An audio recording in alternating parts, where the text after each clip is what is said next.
Hey guys, right here I have a client that have a toupee or Haman headpiece. Right there, you take it off, and it was so much work. I tell him to help me out. He was glad to.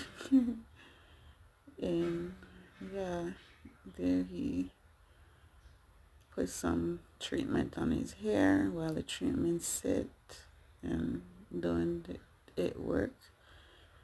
He is brushing his toupee. Yeah. Yep. So he came to me. We take it off, get his hair washed, clean, wash his wig, and yeah, I'm about to install it at the same time. Yeah, it came out great. We'll see in the next video. Keep watching, like and share. That's when it was on, and we're about to take it off. Yeah.